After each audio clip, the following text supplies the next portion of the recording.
سورة المائدة آية نمبر 33 أعوذ بالله من الشيطان الرجيم بسم الله الرحمن الرحيم ولقد أخذ الله ميثاق بني إسرائيل وبعثنا منهم 12 نقيبا وقال الله إني معكم لئن أقمتم الصلاة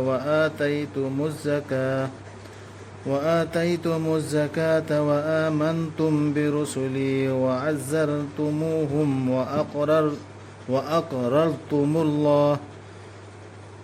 وأقرضتم الله قرضا حسنا لأكفرن عنكم سيئاتكم ولأدخلنكم جنات تجري من تحتها الأنهار فمن كفر بعد ذلك منكم فقد ضل سواء السبيل لو خربني الله نقرارما إسرائيل کی مسا سنگدگی أنا لريك فانخربا أهل كتاب سنگدگی قرارما لو خبد الله نهاير إسيحان بيا سيدا أسيط پوادا अदुगा पुथोखी बनी अखोइना हाइदे अल्लाह ना मखोइगे मरक्ता लुचिंग बतरानी थोय group ट्राइन थोय same खिबदो अदुगे लुचिंग बतरानी थोय अदुगा अल्लाह ना हाइबीखी आई नखोइगा लोइनरी नखोइना नमाज पुखतलबा अमसुंग जकात पीरबा लुचिंग बायना हलेसे तौरात ता लुचिंग बोयना हाइदेबा अदुगुना लुचिंग बायना हनबनेबा असेंदगी नापी चार्जी शादी गुंबा सेना ना बथंबी इंजिन ना बथंबी दुको नापी बस मतलब ट्राइन तो सिंधी में ना चलेगा खोई बु सेना ना बा अल्लाह ना खोई दे करी है नखोइना नमाज पुखतलबा अमसुंग जकात पीरबा अमसुंग अईगे रसूल सिंहबु थाजरबा मखोइबु सौगतलबा अदि रसूल सिंहदुबु अमसुंग अल्लाह दा फजरबा सेंथंग अमा सांदोकलबदी सोइदनमक अइना मुथत्पिगनी नखोइदगी नखोइगी फत्तबा सिंगदु अमसुंग नखोइबु चंगहनबिगनी हैकोल सिंगदा मदुगे मखादा तोइल सिंग चेनबा अदुबु नखोइगे नरक्तगी कनागुंबना थाजद्रबा मसिगी तुंगदा मा सोइदनमक हाइदोख्रबनी लंबीदुगी अचुंबदगी उलमा सिंगदने वाला है उलमा तरानी थोइने बसिंगदना ले थांग खुजु ईसा अलैहि सलाम ले वoi senanaba अदुगे कारण तरफ मोहना अल्लाह अदु हाय अदुना मखोइना मखोइगे करारदु थुगाइबगी मरमना अल्लाहना मखोइदा साप तौखी अदुगा मखोइगी थमोइ सिंगदु कंसिल हनखी उलमा सिंगदु कारण तरफ हेदा अल्लाहना साप तोर अबमी अल्लाह थाजद्रब मिसिगी सिंबल अमा थमोइ कंसिल मसी सेसु आयात से खंगमगमने मखोइगे थमोइ सिंगदु कंसिल हनखी मखोइना वहाई सिंगी अर्थ लैथत की मखोइगी यौफमदगी ठीकसे उलमा सिंगना तो थबुक्तु निदुना तहरीफ तो सब सब अर्थ दुना तबा अतोपा अमा लैथत पद मफम जुसिंदो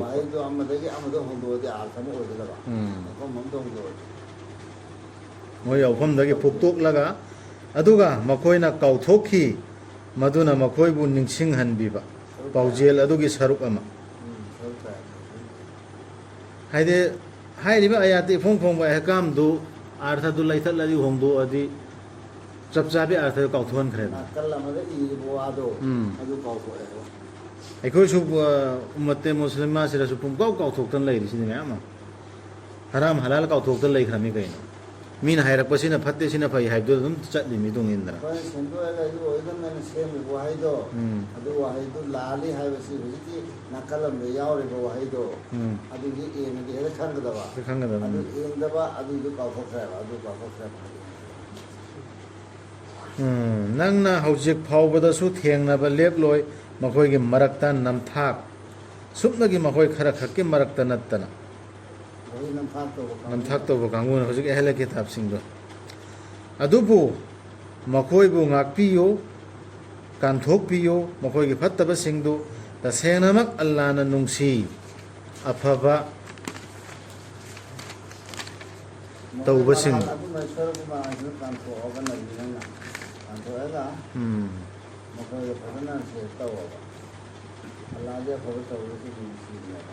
ꯃꯣꯏ ꯐꯠꯇꯕꯁꯤꯡꯗꯨ ꯐꯨꯛꯇꯣꯛꯑꯒ ꯃꯈꯣꯏꯗ ꯍꯨꯟꯅꯒꯅꯕ ꯑꯗꯨꯒ ꯑꯩꯈꯣꯏ ꯅꯁꯔꯥꯅꯤꯅꯤ ꯍꯥꯏꯖꯕꯁꯤꯡ ꯑꯗꯨꯗꯒꯤꯁꯨ ꯑꯩꯈꯣꯏꯅ ꯂꯧꯈꯤ ꯑꯜꯂꯥꯍꯅ ꯃꯈꯣꯏꯒꯤ ꯀꯔꯥꯔ ꯃꯨꯁꯂꯤꯝꯅꯤ ꯍꯥꯏꯒꯗꯕ ꯃꯍꯨꯠꯇ ꯃꯈꯣꯏ ꯅꯁꯔꯥꯅꯤꯅ ꯃꯁꯥꯅ ꯍꯥꯏꯖꯕꯁꯤꯡ ꯍꯥꯏꯔꯤꯁꯦ ꯑꯜꯂꯥꯍꯅ ꯀꯔꯤꯅꯣ ꯃꯥꯅꯦ ꯅꯁꯔꯥꯅꯤꯅ ꯍꯥꯏꯖꯕꯁꯤꯡꯗꯨꯅ ꯑꯩꯈꯣꯏꯅ ꯂꯧꯈꯤ ꯃꯈꯣꯏꯒꯤ ꯀꯔꯥꯔ ꯑꯗꯨꯕꯨ ꯃꯈꯣꯏꯅ ꯀꯥꯎꯊꯣꯛꯈꯤ ꯃꯗꯨꯅ ꯃꯈꯣꯏꯕꯨ ꯅꯤꯡꯁꯤꯡꯍꯟꯕꯤꯕ ꯄꯥꯎꯖꯦꯜ ꯑꯗꯨꯒꯤ ꯁꯔꯨꯛ ꯑꯃ ꯃꯈꯣꯏꯁꯨ ꯆꯞ ꯃꯥꯟꯅꯅ ꯇꯧꯔꯤꯁꯤ ꯑꯗꯨꯅ ꯑꯩꯈꯣꯏꯅ ꯊꯣꯛꯍꯟꯈ꯭ꯔꯦ ꯃꯈꯣꯏꯒꯤ ꯃꯔꯛꯇ ꯌꯦꯡꯊꯤꯅꯕ ꯑꯃꯁꯨꯡ ꯇꯨꯀꯠꯆꯅꯕ ꯑꯃꯨꯛ ꯍꯦꯟꯒꯠꯍꯟꯕꯤꯒꯗꯕ ꯅꯨꯃꯤꯠꯇꯨ ꯐꯥꯎꯕꯒꯤ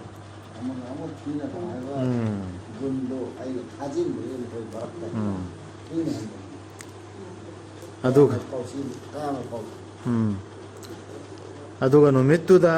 ꯈꯪꯍꯟꯕꯤꯒꯅꯤ ꯑꯜꯂꯥꯍꯅ ꯃꯈꯣꯏꯗ ꯃꯈꯣꯏꯅ ꯂꯦꯞꯄ ꯂꯩꯇꯅ ꯀꯔꯤ ꯇꯧꯈꯤꯕꯒꯦ ꯍꯥꯏꯕꯗꯨ ꯑꯇꯣꯞꯄ ꯑꯌꯥꯠꯇꯁꯨ ꯌꯥꯎꯔꯤꯗꯅ ꯑꯩꯈꯣꯏꯁꯨ ꯀꯔꯤꯒꯨꯝꯕ ꯑꯜꯂꯥꯍꯒꯤ ꯑꯍꯀꯥꯝꯁꯤ ꯄꯥꯏꯔꯒ ꯂꯩꯇ꯭ꯔꯕ ꯑꯗꯨ ꯅꯣꯏꯅ ꯔꯛꯇ ꯌꯦꯡꯊꯤꯅꯍꯜꯂꯛꯀꯅꯤ ꯏꯈꯇꯤꯂꯥꯞ ꯑꯣꯏꯍꯜꯂꯛꯀꯅꯤꯅ ꯍꯥꯏꯕ ꯌꯥꯎꯕꯅꯤ ꯈꯦꯠꯅꯍꯜꯂꯛꯀꯅꯤ ꯃꯣꯠꯁꯤ ꯈꯦꯠꯅꯍꯜꯂꯛꯀꯅꯦꯕ ꯑꯗꯨ ꯑꯩꯈꯣꯏꯅ ꯑꯜꯂꯥꯍꯒꯤ ꯀꯔꯥꯔꯁꯤ ꯄꯥꯏꯗꯕꯗꯒꯤ ꯑꯜꯂꯥꯍꯒꯤ ꯑꯌꯥꯠꯁꯤ ꯄꯥꯏꯗꯕꯗꯒꯤ ꯁꯤ ꯁꯖꯥ ꯑꯃꯅꯦꯕ ꯃꯈꯣꯏꯗ ꯄꯤꯈ꯭ꯔꯤꯁꯤ ꯅꯁꯔꯥꯅꯤꯁꯤꯡꯗ ꯑꯩꯈꯣই ꯅꯁꯔꯥꯅꯤꯅꯤ ꯍꯥꯏꯖꯕ ꯀꯥꯡꯕꯨꯁꯤꯡꯗꯨꯗ ꯍꯧꯖꯤꯛꯁꯨ ꯑꯩꯈꯣꯏꯒꯤ ꯃꯨꯁꯂꯤꯝ ꯃꯔꯛꯇ ꯑꯩꯈꯣꯏ ꯍꯅꯐꯤꯅꯤ ꯑꯩꯈꯣꯏ ꯁꯥꯐꯤꯅꯤ ꯑꯩꯈꯣꯏ ꯑꯍꯜ ꯍꯗꯤꯁꯅꯤ ꯍꯥꯏꯕ ꯀꯥꯡꯕꯨꯗꯨꯁꯨ ꯈꯦꯠꯅꯗꯅ ꯂꯩꯗꯅ ꯑꯃꯅ ꯑꯃꯒꯤ ꯁꯪꯗꯥꯏꯅꯕ ꯉꯝꯕ ꯅꯠꯇꯦ ꯑꯩꯅ ꯍꯥꯏꯕꯅ ꯆꯨꯝꯃꯤ ꯃꯥꯅ ꯍꯥꯏꯕꯅ ꯆꯨꯝꯃꯤ ꯃꯨꯛꯅꯗ ꯂꯩꯈ꯭ꯔꯦ ꯑꯜꯂꯥꯍ ꯇꯔꯞꯇꯒꯤ ꯑꯖꯥꯕꯅꯦ ꯂꯧꯋꯦꯕ ꯑꯗꯨ ꯑꯩꯗꯤ ꯑꯣ ꯂꯥꯏꯔꯤꯛ ꯐꯪꯈ꯭ꯔꯕ ꯃꯤꯁꯤꯡ ꯍꯧꯖꯤꯛ नखꯣꯏꯒꯤ ꯅꯔꯛꯇ ꯑꯩꯈꯣꯏꯒꯤ ꯔꯁꯨꯜ ꯌꯧꯔꯛꯂꯦ नखोइदा मयेक सेंहनबीरदुना नखोइना लाइरिक अदुगी लोसिन्दुना थमखिबा सरुक कया अमसुंग कान्थोकपीदुना नखोइगी असोइबा कया तसेंगनमक नखोइदा लाक्लबनी अल्लाहदगी मंगाल अमा अमसुंग मयेक सेंगलबा लाइरिक अमा सी कुरान सी बोइना तोरमदो तौई तमुनो बजिति लाइक लापनि सेन हायरसुनि तोइदा लाइ तरते नूरनी लाइसि मंगालनी हके एमल खंगद बुआनी अगर किताब से लाइसु कर्म मखन लाइक मागरे है त कोन तो कोन काम बैसम चंबनते कोई दिन हायबनते हेता मयेक सेंग हायब मोंग हायरबना मूवी ने दे फोंग हेता फोंग ना हायबदु अदु थोकनु हायरमि आया सिंजिन हायरिसि थोकिबसिंग दु कमै तौके हायबदु हाइदि आई नसरानी हाइब यहुदीनी हाइब कांगुदुन कमाई तौखी मोय लारिकी सरुक काउथोखरे अदु मोरखेनदना अजाब अल्लाहगे अजाबता थमखरेदना अदु हुजिक अखोइसु अदु मैना सी लारिकसि मचे काउथोक्तन लैरमिसिदि अदुनि मखादा हाय खेनदा लैसि अदु मोखोइगी तौरात जबूरदा इंजीलदा हाइखिबसिंदु अल्लाहना फोंगना हाइदोरेबसिदा मोय लोसिन खिबसिंदु सिदा पुन्ना यावरन एले किताब अरीबा एले किताब सु हौजिक एले किताब नसु खंगनबगी मसिना लमजिंग बिबनी हाइदिसि कुरान सिना अल्लाहना माना पेनबी याबीबा थाजरिबा सिंबु पेनबी याबीबा थीजरिबा सिंबु शांतिगी लंबी सिंगदा अल्लाह याना बनी है खलगा अल्लाहना कई हारी बनो हाबी खलगा अल्लाहना यागदमी फुला सिपारगे खलगा ना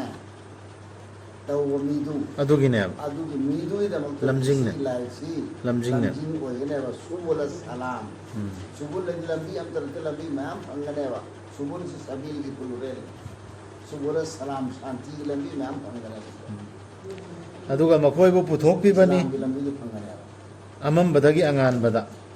अल्लाहना याबीबगा लोइनना अदुगा लमजिंग बिबनी मखोइबु चुमद्रिंग चुम्बा लंबीदा मागी नेसु ओइदोरिनि गारियाना अइना सी लारिक सिपाई दौरसी अल्लाहना याबीना बैदा मक्तने आई मिंगोंदा फतवा पीनाबा नत्र मी असोइबदु उतनबगी नत्तबा आई सी अल्लाहना पेनबी याबीना बैदा मक्ता सिगी आया सिंग सिपाई बगी चुमतोर इमिदु मागी दिसिगी कुरान सी लमजिंगने अदु हुजिक पाइना रिपसिंग सिदी इखोना हाइफेट यामना मी सी एंखिबदा ꯑꯃꯗꯨꯒꯤ ꯑꯁꯣꯏꯕ ꯑꯃ ꯇꯥꯛꯑꯝꯅꯕꯒꯤ ꯅꯠꯇ꯭ꯔꯒ ꯐꯇꯋꯥ ꯑꯃ ꯄꯤꯔꯝꯅꯕꯒꯤ ꯃꯥꯅ ꯍꯥꯏꯁꯤ ꯆꯨꯝꯕ꯭ꯔꯥ ꯆꯨꯝꯕ ꯆꯨꯝꯗꯕ ꯆꯦꯛ ꯇꯧꯅꯕꯒꯤ ꯑꯗꯨꯝꯕꯒꯤꯁꯨ ꯄꯥꯏꯅꯗꯅ ꯑꯩꯈꯣꯏꯅ ꯄꯥꯏꯔꯤꯁꯤꯗꯤ ꯑꯗꯨ ꯐꯪꯗꯧꯔꯝ ꯐꯪꯕꯨꯗꯤ ꯐꯪꯗꯧꯔꯤꯕꯅꯤ ꯑꯗꯨ ꯁꯤꯗ ꯑꯜꯂꯥꯍꯅ ꯍꯥꯏꯔꯤꯁꯤꯗꯤ ꯑꯗꯨꯒꯤ ꯅꯠꯇꯦꯕ ꯁꯣꯏꯗꯅꯃꯛ ꯊꯥꯖꯗ꯭ꯔꯕꯅꯤ ꯋꯥꯍꯩ ꯃꯆꯦꯠ ꯑꯃ ꯐꯪꯈ꯭ꯔꯗꯤ ꯋꯥꯍꯩ ꯃꯆꯦꯠꯇ ꯊꯥꯗꯅ ꯑꯗꯨꯝ ꯂꯩꯌꯦꯕ ꯑꯗꯨꯁꯨ ꯌꯥꯎꯔꯤꯁꯤꯗꯤ ꯁꯣꯏꯗꯅꯃꯛ ꯊꯥꯖꯗ꯭ꯔꯕꯅꯤ ꯑꯗꯨꯗꯣ ꯍꯥꯏꯕ ꯑꯣꯏꯔꯛꯄ ꯑꯜꯂꯥ ꯍꯥꯏꯕꯗꯨ ꯃꯔꯤꯌꯝꯒꯤ ꯃꯆꯥꯅꯤꯄꯥ ꯃꯁꯤꯅꯤ ꯍꯥꯏꯔꯤꯕꯁꯤꯡꯗꯨ ꯍꯥꯏꯔꯤꯁꯤꯡꯗꯣ ꯀꯥꯐꯤꯔ ꯉꯥꯛꯇꯅꯦ ꯊꯥꯖꯗ꯭ꯔꯕꯅꯦꯕ ꯍꯥꯏꯌꯨ ꯑꯗꯨ ꯑꯣꯏꯔꯕꯗꯤ ꯀꯅꯥꯅ ꯑꯜꯂꯥꯗ ꯀꯔꯤꯗꯤ ꯇꯧꯕ ꯉꯝꯒꯅꯤ ꯃꯥꯅ ꯃꯥꯡꯍꯜꯂꯒꯦ ꯍꯥꯏꯅ ꯅꯤꯡꯂꯛꯂꯕꯗꯤ ꯃꯔꯤꯌꯝꯒꯤ ꯃꯆꯥꯅꯤꯄꯥ ꯃꯁꯤꯕꯨ ꯃꯁꯤꯁꯦ ꯑꯜꯂꯥꯍ ꯃꯆꯥꯅꯦ ꯑꯩꯈꯣꯏꯅ ꯍꯥꯏꯕꯗꯣ ꯃꯥꯅ ꯃꯥꯡꯍꯜꯂꯦꯅ ꯈꯜꯂꯒ ꯃꯥꯁꯦ ꯃꯥꯡꯍꯟꯈ꯭ꯔꯦꯅ ꯈꯜꯂꯒ ꯃꯥꯕꯨ ꯀꯟꯕ ꯉꯝꯒꯗ꯭ꯔꯥ ꯃꯥꯒꯤ ꯃꯃꯥꯕꯨ ꯑꯃꯁꯨꯡ ꯄ꯭ꯔꯤꯊꯤꯕꯤꯒꯤ ꯃꯊꯛꯇ ꯂꯩꯔꯤꯕ ꯄꯨꯝꯅꯃꯛꯄꯨ ꯃꯥꯅ ꯁꯦꯝꯕ ꯉꯥꯛꯇ ꯑꯣꯏꯔꯤꯕꯅꯤ ꯃꯥꯅ ꯃꯥꯡꯍꯟꯒꯦ ꯍꯥꯏꯕ ꯑꯗꯨ ꯀꯅꯥꯅ ꯀꯟꯗꯧꯔꯤꯅꯣ ꯍꯥꯏꯗꯅ ꯑꯩꯈꯣꯏꯅ ꯃꯄꯨ ꯑꯣꯏ ꯍꯥꯏꯁꯤ ꯀꯗꯥꯏꯗ ꯑꯣꯏꯔꯤꯅꯣ ꯃꯄꯨꯒꯤ ꯃꯆꯥꯅ ꯑꯩꯁꯤ ꯀꯔꯝꯕ ꯑꯣꯏꯗꯣꯏꯅꯣ ꯑꯜꯂꯥꯍꯒꯤꯅꯤ ꯑꯁꯃꯥꯟꯁꯤꯡꯒꯤ ꯂꯩꯕꯥꯛ ꯄꯨꯝꯅꯃꯛ ꯑꯃꯁꯨꯡ ꯄ꯭ꯔꯤꯊꯤꯕꯤ ꯑꯃꯁꯨꯡ ꯃꯈꯣꯏ ꯑꯅꯤꯒꯤ ꯃꯔꯛꯇ ꯂꯩꯔꯤꯕ ꯄꯨꯝꯅꯃꯛ ꯃꯥꯅ ꯁꯦꯝꯕꯅꯤ ꯃꯥꯅ ꯁꯦꯝꯒꯅꯤꯡꯕꯗꯨ ꯅꯤꯡꯕꯤꯕꯗꯨ ꯑꯜꯂꯥꯍꯗꯤ ꯄꯣꯠ ꯈꯨꯗꯤꯡꯃꯛꯀꯤ ꯃꯊꯛꯇ ꯉꯝꯕꯅꯤ ꯇꯧꯅꯤꯡꯕꯇ ꯇꯧꯕ ꯃꯥꯅ ꯂꯣꯏꯅ ꯁꯦꯝꯕ ꯑꯣꯏꯔꯒ ꯃꯥ ꯂꯣꯏꯅꯃꯛꯁꯨ ꯁꯦꯝꯃꯛꯏꯕꯅꯤ ꯃꯤꯁꯤꯡꯁꯤ ꯃꯈꯂꯨꯛ ꯄꯨꯝꯅꯃꯛꯁꯦ ꯑꯗꯨꯒ ꯃꯥꯒꯤ ꯃꯆꯥ ꯀꯔꯝꯕ ꯂꯩꯗꯧꯔꯣ ꯍꯥꯏꯔꯤꯕꯅꯤ ꯈ꯭ꯔꯤꯁꯇꯤꯌꯟꯗꯕꯨꯗꯤ ꯄꯥꯜꯂꯒ ꯃꯈꯣꯏ ꯏꯁꯥ ꯑꯗꯨꯗ ꯏꯁꯥ ꯂꯥꯠꯄ ꯀꯥꯡꯕꯨꯗꯨ ꯃꯔꯤꯌꯝ ꯂꯥꯠꯄ ꯀꯥꯡꯕꯨꯗꯨ ꯃꯈꯣꯏꯗ ꯄꯥꯜꯂꯒ ꯑꯌꯥꯁꯤ ꯍꯥꯏꯔꯤꯃꯤ ꯑꯩꯈꯣꯏꯒꯤ ꯄꯥꯎꯇꯥꯛꯇꯤꯁꯤꯗ ꯑꯦꯅꯤ ꯅꯕꯤ ꯄꯩꯒꯝꯕꯔ ꯂꯥꯛꯈ꯭ꯔꯤꯁꯦ ꯑꯩꯈꯣꯏ ꯆꯞ ꯃꯥꯟꯅ ꯂꯧꯒꯗꯕꯅꯤ ꯊꯥꯛ ꯋꯥꯡꯅ ꯈꯜꯂꯣꯏꯗꯕꯅꯤ ꯑꯗꯨꯗꯩ ꯑꯃꯅ ꯑꯜꯂꯥꯍꯒꯤ ꯔꯁꯨꯜꯁꯤ ꯅꯨꯔꯅꯤ ꯃꯉꯥꯜꯅꯤ ꯑꯗꯨꯅꯤ ꯑꯗꯥꯅꯤ ꯃꯌꯥꯝ ꯍꯥꯏꯅꯩꯗꯅ ꯋꯥꯡꯅ ꯊꯥꯡꯒꯠꯂꯦꯕ ꯑꯗꯣ ꯑꯜꯂꯥꯍꯒꯤ ꯔꯁꯨꯜꯁꯤꯁꯨ ꯑꯜꯂꯥꯍꯅ ꯃꯥꯡꯍꯜꯂꯒꯦ ꯅꯠꯇ꯭ꯔꯒ ꯑꯩꯈꯣꯏꯁꯨ ꯃꯥꯡꯍꯜꯂꯒꯦꯅ ꯈꯜꯂꯗꯤ ꯑꯩꯈꯣꯏ ꯀꯅꯥꯅꯣꯕ ꯂꯥꯠꯀꯗꯧꯔꯤꯁꯤ ꯑꯗꯨꯅ ꯑꯜꯂꯥꯍ ꯈꯛꯇꯅ ꯍꯥꯏꯕ ꯏꯟꯒꯗꯕꯅꯤ ꯑꯜꯂꯥꯍ ꯈꯛꯇ ꯂꯥꯠꯀꯗꯕꯅꯤ ꯍꯥꯏꯕꯗꯨꯅꯤ ꯀꯅꯥꯒꯨꯝꯕ ꯑꯃꯗꯨ ꯋꯥꯡꯅ ꯍꯦꯛꯇ ꯊꯥꯡꯒꯠꯄ ꯌꯥꯝꯇꯦ ꯑꯜꯂꯥꯍꯅ ꯁꯦꯝꯃꯛꯏꯕ ꯄꯣꯠ ꯃꯤ ꯑꯃ ꯕꯟꯗꯥ ꯑꯃ ꯐꯔꯤꯁꯇꯥ ꯑꯣꯏꯔꯣ ꯅꯕꯤ ꯑꯣꯏꯔꯣ ꯃꯈꯣꯏꯅ ꯋꯥꯡꯅ ꯊꯥꯡꯒꯠꯇꯅ ꯊꯝꯈ꯭ꯔꯦ ꯍꯥꯏꯖꯔꯦ ꯏꯁꯥꯁꯦ ꯑꯩꯈꯣꯏꯗꯁꯨ ꯃꯨꯁꯂꯤꯝ ꯃꯔꯛꯇ ꯔꯁꯨꯜꯁꯤꯅ ꯋꯥꯡꯅ ꯊꯥꯡꯒꯠꯇꯅ ꯊꯝꯃꯤ ꯌꯧꯅ ꯑꯗꯨꯕꯨ ꯌꯍꯨꯗꯤ ꯑꯃꯁꯨꯡ ꯅꯁꯔꯥꯅꯤꯁꯤꯡꯅ ꯍꯥꯏ ꯑꯩꯈꯣꯏꯗꯤ ꯑꯜꯂꯥꯍꯒꯤ ꯃꯆꯥꯁꯤꯡꯅꯤ ꯑꯃꯁꯨꯡ ꯑꯜꯂꯥꯍꯒꯤ ꯑꯆꯥꯟꯕꯁꯤꯡꯅꯤ ꯍꯥꯏꯌꯨ ꯑꯗꯨ ꯑꯣꯏꯔꯕꯗꯤ ꯀꯔꯤꯒꯤ ꯃꯥꯅ ꯅꯈꯣꯏꯕꯨ ꯗꯟꯗꯤ ꯄꯤꯕꯒꯦ ꯅꯈꯣꯏꯒꯤ ꯅꯄꯥꯞꯁꯤꯡꯒꯤ ꯅꯠꯇꯦ ꯅꯈꯣꯏꯗꯤ ꯃꯤꯑꯣꯏꯕꯅꯤ ꯃꯥꯅ ꯁꯦꯝꯕꯤꯈꯤꯕꯁꯤꯡꯒꯤ ꯃꯔꯛꯇꯒꯤ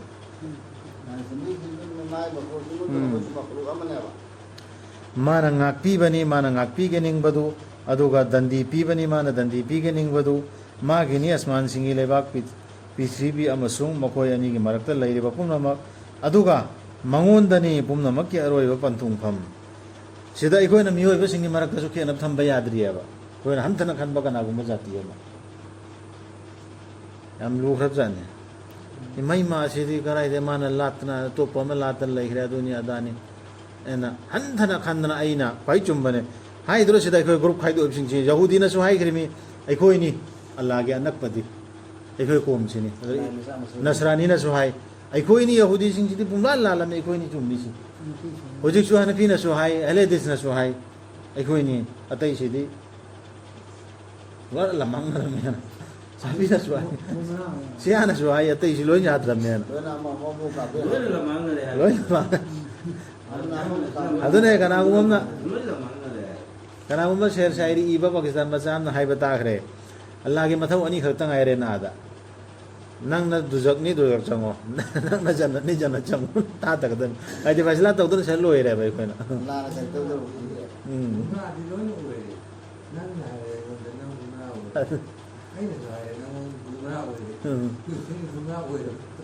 ꯑꯗꯨ ꯀꯅꯥꯅ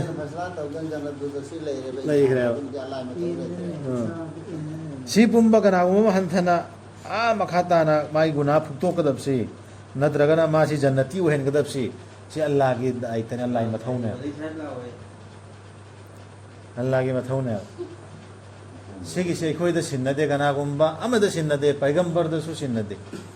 ꯄꯩꯒꯝꯕꯔ ꯅꯕꯤ ꯊꯥꯔꯛꯈꯤꯕꯁꯤꯡꯁꯤꯁꯨ ꯁꯤꯟꯅꯗꯦ ꯑꯝꯐꯥꯎ ꯁꯤꯟꯅꯗꯦ ꯑꯗꯨꯅ ꯑꯩꯈꯣꯏꯗꯤ ꯏꯁꯥꯒꯤ ꯑꯜꯂꯥꯍꯅ ꯌꯥꯕꯤꯅꯕ ꯆꯠꯄꯗꯨ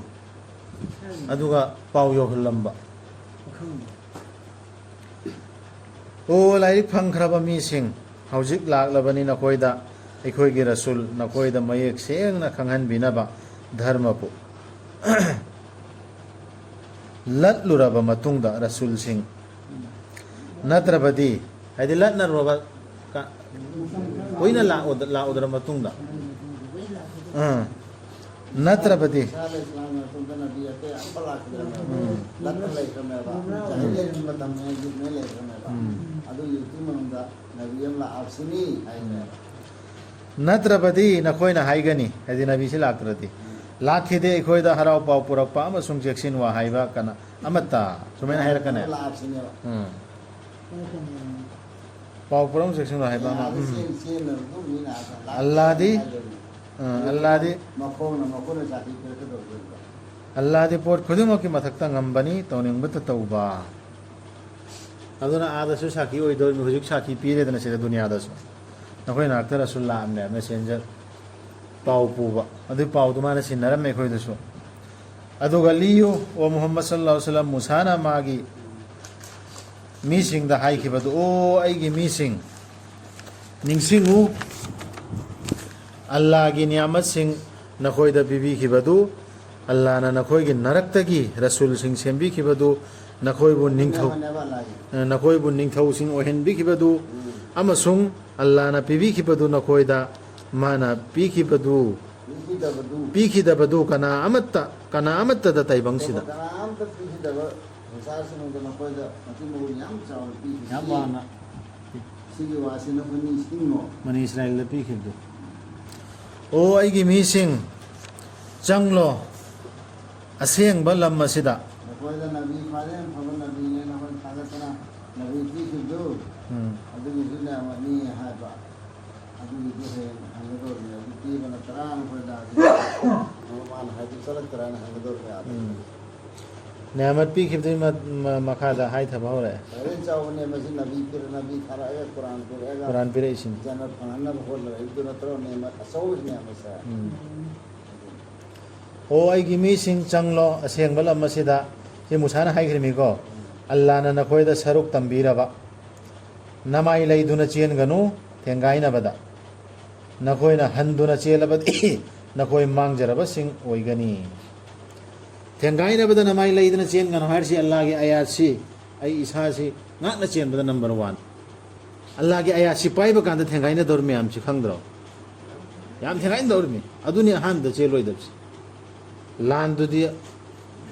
ꯑꯥꯗ ꯃꯈꯥꯗ ꯂꯩꯈ꯭ꯔꯦ ꯃꯈꯣꯏꯅ ꯍꯥꯏꯈꯤ ꯑꯣ ꯃꯨꯁꯥ ꯇꯁꯦꯡꯅꯃꯛ ꯃꯁꯤꯒꯤ ꯃꯅꯨꯡꯗ ꯍꯤꯡꯆꯥ ꯌꯥꯏꯇꯝꯕ ꯃꯤꯁꯤꯡ ꯂꯩ ꯍꯧꯖꯤꯛꯀꯤ ꯂꯝꯗꯨ ꯆꯪꯒꯗꯧꯔꯤꯕ ꯂꯝꯗꯨ ꯑꯗꯨꯅ ꯇꯁꯦꯡꯅꯃꯛ ꯑꯩꯈꯣꯏꯅ ꯃꯁꯤꯗ ꯀꯩꯗꯧꯉꯩꯗꯁꯨ ꯆꯪꯂꯣꯏ ꯃꯈꯣꯏꯗꯨꯅ ꯃꯁꯤꯗꯒꯤ ꯊꯣꯛꯇꯨꯅ ꯆꯠꯈꯤꯗ꯭ꯔꯤ ꯐꯥꯎ ꯃꯈꯣꯏ ꯊꯣꯛꯈ꯭ꯔꯕꯗꯤ ꯃꯁꯤꯗ ꯑꯩꯈꯣꯏ ꯁꯣꯏꯗꯅꯃꯛ ꯆꯪꯒꯅꯤ ꯁꯤꯒꯤ ꯁꯍꯔꯁꯤꯗ ꯑꯩꯈꯣꯏ ꯆꯪꯕ ꯉꯝꯃꯣꯏ ꯌꯥꯝ ꯍꯤꯡꯆꯥ ꯌꯥꯏꯇꯝꯕ ꯃꯤ ꯂꯩ ꯆꯪꯉꯣꯏ ꯍꯥꯏꯔꯤꯕ ꯀꯤꯔꯕ ꯃꯤꯁꯤꯡꯗꯨꯒꯤ ꯃꯔꯛꯇꯒꯤ ꯑꯜꯂꯥꯍꯅ ꯆꯥꯟꯕꯤꯕ ꯅꯤꯄꯥ ꯑꯅꯤꯅ ꯍꯥꯏꯈꯤ ꯍꯧꯖꯤꯛꯀꯤ ꯃꯨꯁꯥꯒꯤ ꯀꯣꯝꯒꯤ ꯃꯅꯨꯡꯗꯒꯤ ꯆꯪꯉꯨ ꯃꯈꯣꯏꯗ ꯊꯣꯡꯒꯥꯜ ꯐꯥꯎꯗꯨꯅ ꯃꯔꯝꯗꯤ ꯅꯈꯣꯏꯅ ꯃꯗꯨꯗ ꯍꯦꯛ ꯆꯪꯕꯒ ꯁꯣꯏꯗꯅꯃꯛ नखोइना मथक थोंगनी नखोइना मथक थोंगनी अल्लाह दा थाजब थम्मु नखोइना थाजब सिंग ओइरबदि असै मुसाना मखोइगी नबीदुना चंगो हाइबगा क्वेश्चन तौब होर इमेबा सिदा चंगोरदि फत्ते सिदा चलोरदि फत्तब मी लई महाना मरै तौरको खुदक्ता नबीना हाइरदि तौगदबदु मखोइगी अखोइसु सिनेबा तौरिसि अल्लाह की आयात नबी ने सिनर में से खुदक ताबगा तो गुदबदुना मरे अम थी बहानाम थी रे में फम्ममा नाइको है सी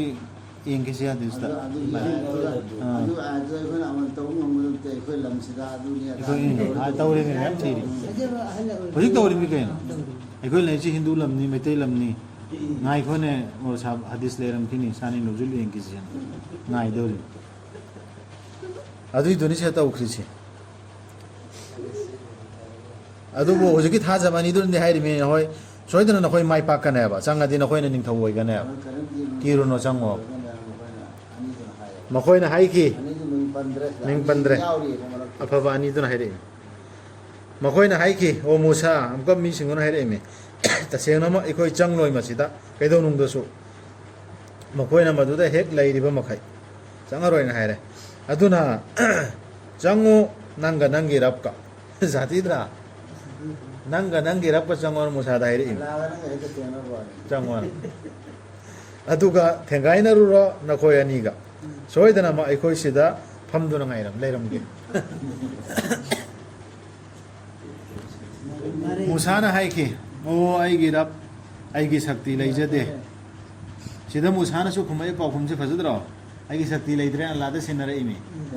ai koi ordi nabiduna ai ki maraktai mufti oro na tra koi oro ne na bana koi loina yadre ole unto kare fadwa bidur nabiduna Piro idra fadwa bidur madi Allah da hangala ime musade leijade aigi isamak amasung aigi iyambagi matakta nattana aiga isina se masitani namata ba lan de yaw no ko do se yadre nang sarbi nang nam ko se do se aduna khaidok piro aikoibu singnabaga loina haiba indaba mi singdagi sisu Allah da niman thangleisi dua to ni aikoi singnabo loina haiba indaba di fasik tu sini fasik haji koi ko nate fasik singda aikoi khaidok piro haidi Allah na hairakpa ayat ama rasul dona haibaga toro se hai ki tawroina hairib singchi fasik neba nabidu adui fasik tu aikoi bu to khaidok piro Allah da mana thangle imokala inisi Allah na haibi ki adu oirabadi lam adu thinglabani makoida chahi nifu gidama lamdrat leiba mana da khore Allah na ko lei sale lei do lamam lei ne ba ko mama lei ba ai ro ne adu sam su ya ya ro chahi ni ku chahi nifu thingre adu ge manung dam hoya roi leiba makoi pitri thak da koi chat chat tuna leiragani ma da khana ba lam ham da koi chat chat na masai yum leiba adu ma tam de ni lam ham lei ka man salwa piro ne ha man me salwa ka piro ne ha ja pitri do koi chai chai khre yahudi adre hokram aduna waba tawruraganu singnabaga loina haiba indraba mi singdugi mathakta sadakallahu alazim siango pura direct inkar to Allah ge inkar ayat inkar to mi do musa lai salam ma kesu mo ko de fatwa su bi ki de direct